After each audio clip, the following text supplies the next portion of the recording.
Is it the prettiest street in Birmingham? I think so.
And welcome to Bromley Wonders. Today we start in Pigeon Park, or I don't know what the other real name for it, but we're basically in the grounds of St Philip's Cathedral just behind me.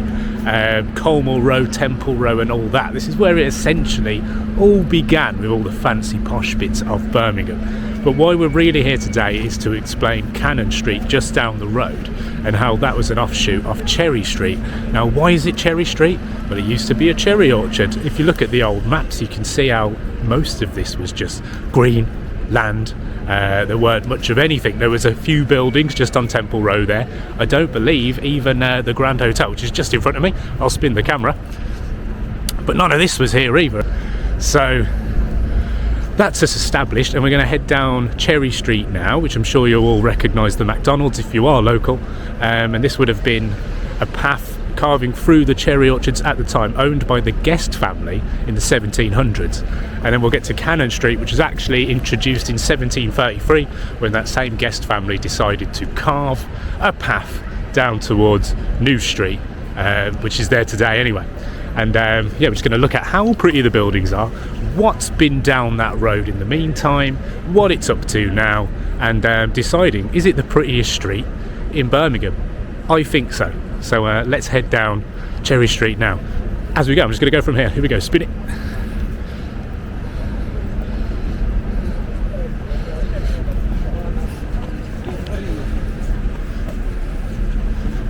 And there's history around here somewhere of a gravestone that was a slab from the building of St Philip's, I believe, which was dropped on a worker. And I don't know if it killed him, and I don't know if it's this bit of pillar here. It could be, but I will confirm that's in that book about Birmingham, Not Much to Promise, by that guy who moved to Perry Common, which we will be tackling at some point in the near future. But anyway, we head down now to Cherry Street. On the left here would be known as Rackham's to anyone older than me. To obviously people my age, it's known as the House of Fraser, and that's coming to a slow end now. The age of retail is well and truly over. But I actually want to show you the hotel that used to stand here before Rackham's was thrown together. And again, it was another beautiful building which would have locked in perfectly with Cannon Street and the kind of vibe going on down there. And it's a crying shame. So we're going to actually head down quickly onto, is this Corporation Street? Corporation Street, introduced when they cleared all the slums. I'm sure we've already been through all that. But here we go. Let me get the camera heading up.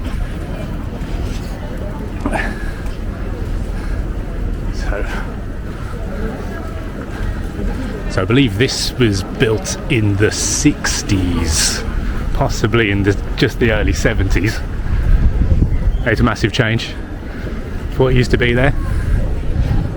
And we should all be kicking ourselves for the stuff that we actually are surrounded by now, because we did live in a time of beauty, as much as there was the smog and the pea soup and all that bad stuff.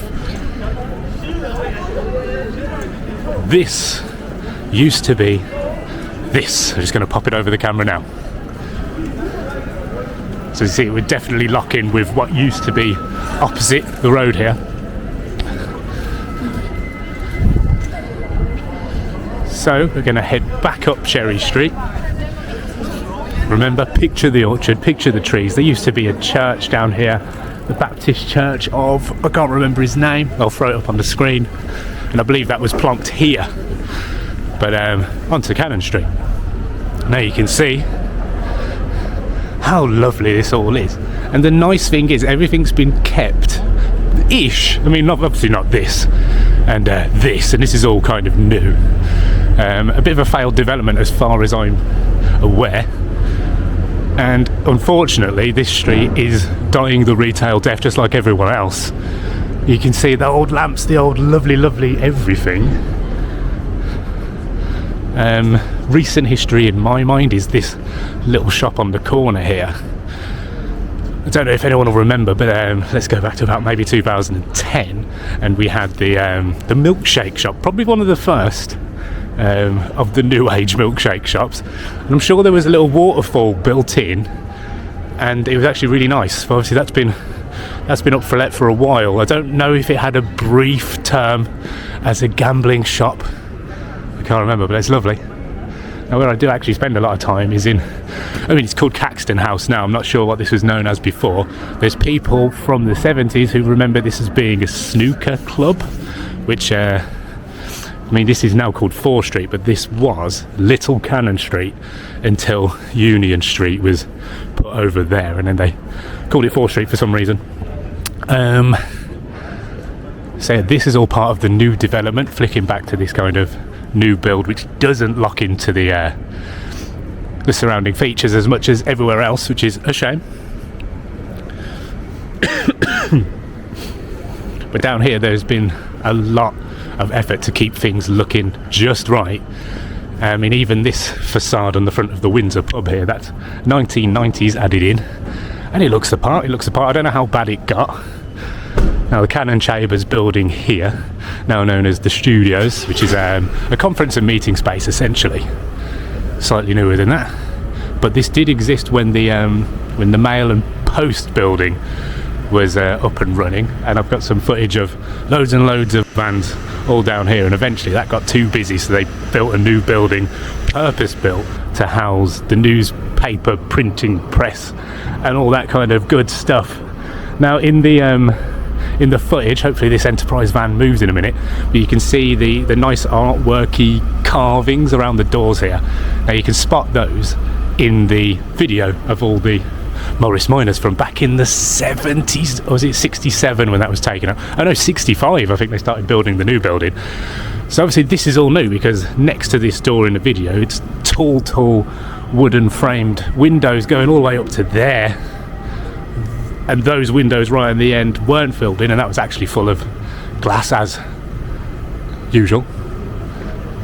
But moving down here, I don't even know what year this was all put in, but they've added some historic little plaques for Sir Walter Scott up there.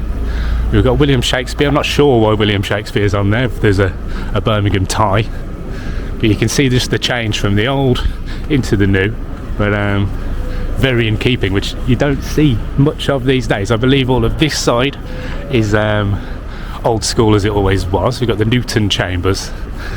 There's a fancy little building down here. So yeah, actually, let's carry on walking, because this whole building, this whole corner which goes round onto New Street, is the Mail and Post building. And we'll just head round the corner because there's plenty of photos of this. And I think when they opened the Mail and Post building, the Racing Horse Red Rum was brought down to inaugurate it, which is pretty cool. Right, so just heading down onto New Street, we've got what was the Midland Hotel over there, which is now the Burlington and the Burlington Arcade.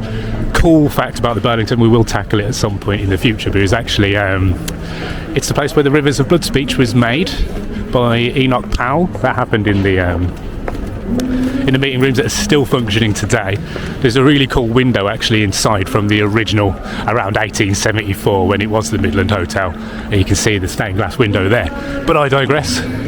Here I'm sure I've got some old photos of this, but this is the Mail and Post building, which you probably wouldn't really guess anymore. Obviously we've got what were the original big banking buildings of the day, now home to Apple.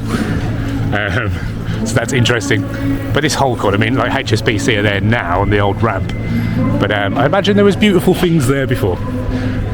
So let's head back up Cannon Street, take it all in, and you decide, have they done a good job of keeping all of this fairly relevant to the history surrounding it? Because I think it's bloody lovely. A problem that has been affecting this road for the last few years, I think we can go back to 2017, and a big sinkhole opened up down here. It was apparently 25, I think, feet, not meters deep, and it was actually taking out a sewage line. Yeah, there was a water line which had erupted underground, took out a sewage line, which then flooded, I forgot which shop, but one of these shops got flooded with actual poo, which is sad. And I have been talking to one of the managers at the studio where I do quite a lot of work, and I think the same happened there. The basement got flooded, a lot of equipment got damaged, and obviously the insurance had to get involved there to pay out quite a bit. But interesting. So where else can we look? Okay, so now we're here looking at the bit we've looked at just now about the recent new builds, which are in keeping with the vintage style. But here used to be, I believe anyway, Mail and Post building. This section here, I believe, turned into a pub called the Parisian, and the Parisian had a balcony and then a basement floor where like the stage was. I don't think it was an actual club though, I think it was just a pub with a bit of music. And the downstairs area where they'd stand was actually where the printing press was originally housed, which I have photos of, and hopefully you could picture all of this now and it all makes a bit more sense. Obviously it was a very small building with a flat roof, so this must have all got flattened, and I don't know when, but a lot changed. And it's just interesting to look through the whole pub culture history of the area, because there's just a lot of people where it was their day to day. And actually with the Odeon just down the road, which used to be the home of live music as well as films, I believe, maybe both, yeah, this is where people would come for drinks just beforehand. But yeah, hard to picture. Anything else down here? So I'm not too sure what stood down this end either, to be honest. It's quite a hard one to track because there isn't much documentation of the changes to this street. You can kind of jump in periods of 50 years maybe and find some bits, but it's not a cohesive timeline. But isn't it lovely? And I will actually in a future episode have access to the rooftops in that building of Caxton House there, which will be exciting.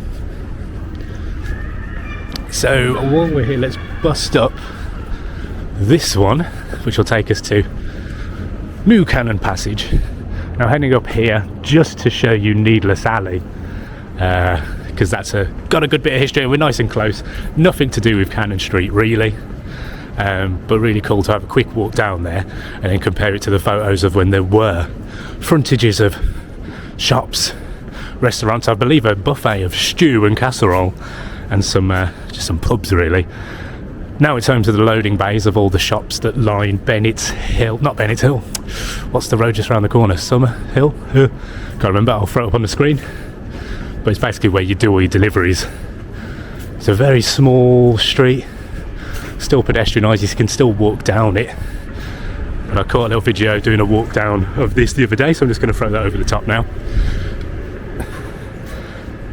And just imagine the changes. And that winds up the history really. I mean, I've got more bits and bobs planned to throw over the top of this, so if this is the end of the walk and talk, I'm sure there's more to come in the video. But isn't it beautiful just to think all of this was just field only 300 years ago. And this area will be where we begin our journey in a future video about the Birmingham riots of 1791, because it all started here. And it's very fascinating, it all starts here basically. We have a lot of yeah, a lot of change here with the old hotels. Lots of old... Yeah, it was mostly hotels around here actually. It's kind of bizarre. But yeah, we will be back here. And it's where our journey of the riots begins. And hopefully I'm just going to follow the entire path over to like Sparkbrook and do the whole thing. Because it's interesting to think how far these people marched. Now some more scenes worthy of our time whilst we're here. Is the Great Western Arcade, installed as part of the Snow Hill train station back in the day, which is still there, but it's definitely a reimagining of what used to be. And now it houses the, what do they call it around here, the metro. That's all there too, but it's not quite as nice. But what has remained is the arcade, the old walk-through, and it's of shops, and it's very, very nice. And what's cool at the moment, they've put up some historic photos on banners, doing a bit of the through the ages kind of thing, which is interesting and really well presented. So we're going to have a quick walk through there before that goes, and then that might be that for this video. And I hope you've enjoyed it. Hope you've enjoyed the new approach with the production of the video anyway. So I'm trying my best to make it a bit more exciting and add some more magic to it. So if I spin the camera, here be where the old Snow Hill used to stand. I could take you down the side shortly and show you the old gates on the hill down there on Livery Street. But what's worth doing first is having a quick wander down the Great Western Arcade. I mean, I doubt it's changed. It's a bustling little bit now. It's mostly a thoroughfare. There are pubs and shops and Greggs and all the usuals in there. But yeah, isn't it? It's very straight Diagon Alley, mate. Oh, very popular habaneros. So yeah, plenty of videos to do on this arcade, because there's interesting businesses, the good intent,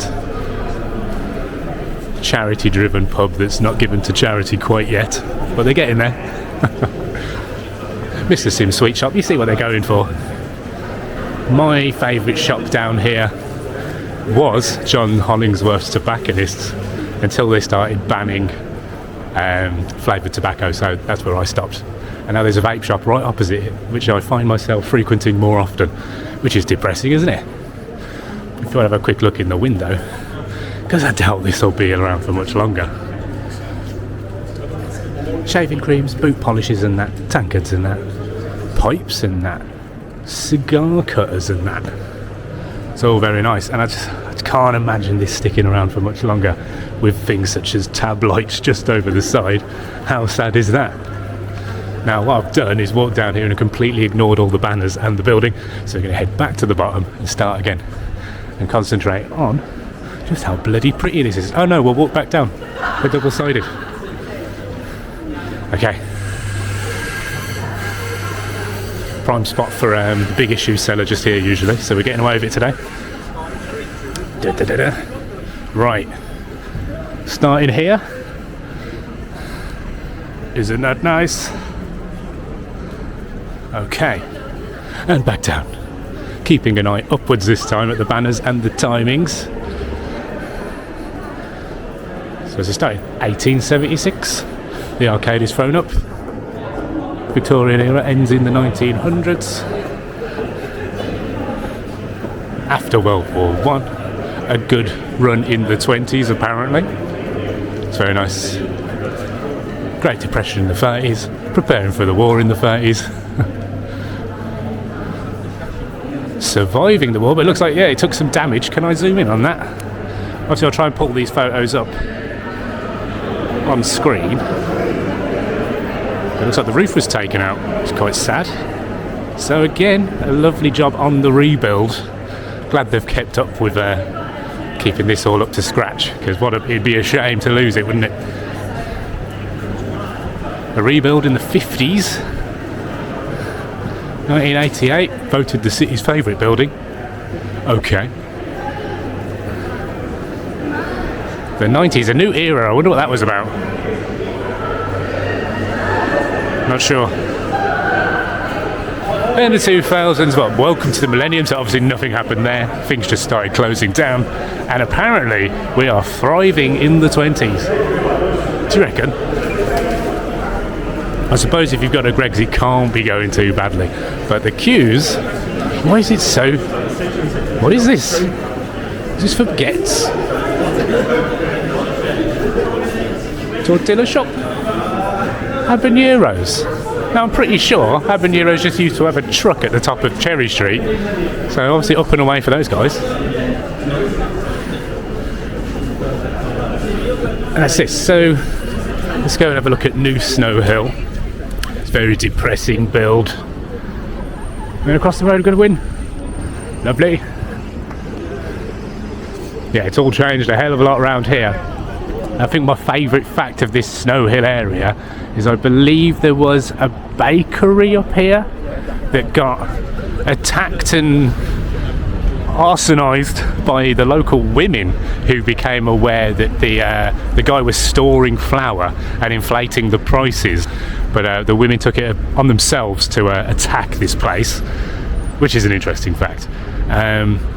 Let's just head round the side. Let's head down Livery Street, check out the old brickwork.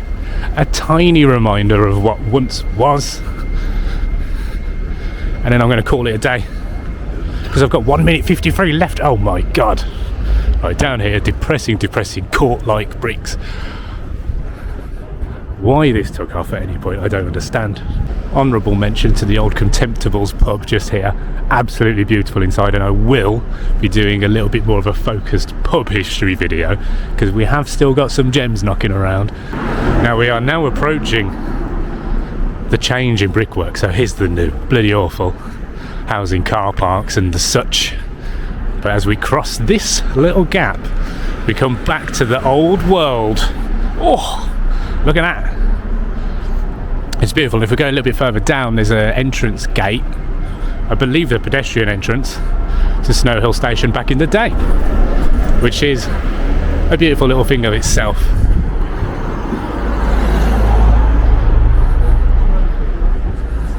What do you reckon that was for? Don't know. Okay, 26 seconds left. I'm just going to get to it. Oh. Okay. Ready? Brace yourselves. This is wonderful. Thank you for joining me. I've been a Brumley Wonders. Once again, this has been Cannon Hill, Pigeon Park, a little bit of Livery Street, and a little bit of Great Western Arcade, with the Great Western Rail just there. Thank you.